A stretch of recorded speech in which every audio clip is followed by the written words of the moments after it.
Maharashtra today 24 news सत्य परिस्थितीचा सविस्तर आढावा.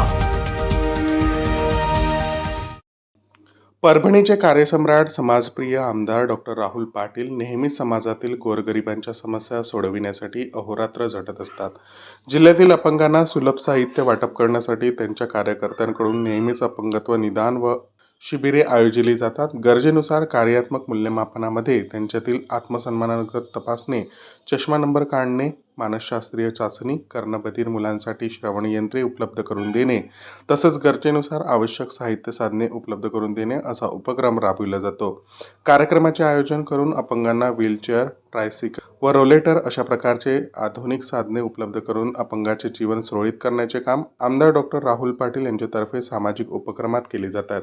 आज झालेल्या कार्यक्रमात शिवसेनेचे अल्पसंख्याक शहर प्रमुख अब्दुल्ला राज, शिवसेना युवा नेता असलम शेख, कौसर भाई, माजी नगरसेवक जाबाज खान, पाशा खान आदी उपस्थित होते. महाराष्ट्र टुडे मराठीसाठी प्रतिनिधी इस्माईल शेख, परभणी.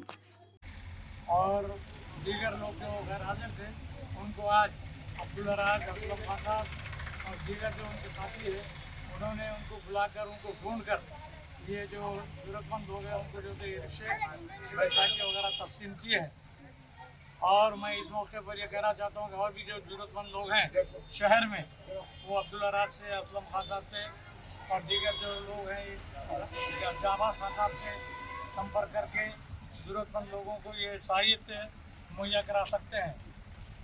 देखिए, हमने 19 जुलाई को उमेर पेंशन हॉल में जाबाज खान, युवा नेता असलम शेख, हॉकर यूनियन जिला प्रमुख और जनाब कौसर साहब और शिवसेना शहर प्रमुख अल्पसंख्यक सेल के तुराब खान साहब, ये सबकी अध्यक्षता में हमने उमेर पेंशन हॉल में एक बहुत बड़ा आरोग्य शिविर लिया था.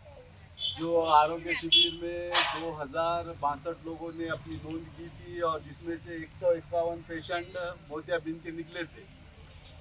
तो उसमें से उसी समय कुछ मुस्लिम खवातीन और कुछ एक दूसरे समाज से खवातीन, उन्होंने जब आमदार साहब यहाँ से गुजर रहे थे तो उनको बात की, कहा कि साहब हमारे पास कोई दस्तावेज नहीं है, ना हमारे पास आधार कार्ड है, हम अपना भीख मांग कर खाते हैं. तो साहब आप, हमारी उम्र भी ज़्यादा हो चुकी है, हम बहिष्कार हो चुके हैं, तो हमको आप है तो एक पैंडेड रिक्शा दिला दीजिए, आपका बहुत एहसान हो जाएगा. तो फिर उसके बाद आमदार साहब जो वादा करते हैं वो वादा पूरा करते हैं. इसके लिए तो उनको आरोग्य सम्राट, उनको लोक नेता, उनको कार्य सम्राट, जो उनको ये खिताबा दिए तो उनके काम को देख कर ही उनको खिताबा दिए गए. तो साहब के जहन में बहुत दिनों से ये बात चल रही थी. Maharashtra Today 24 News. Subscribe now.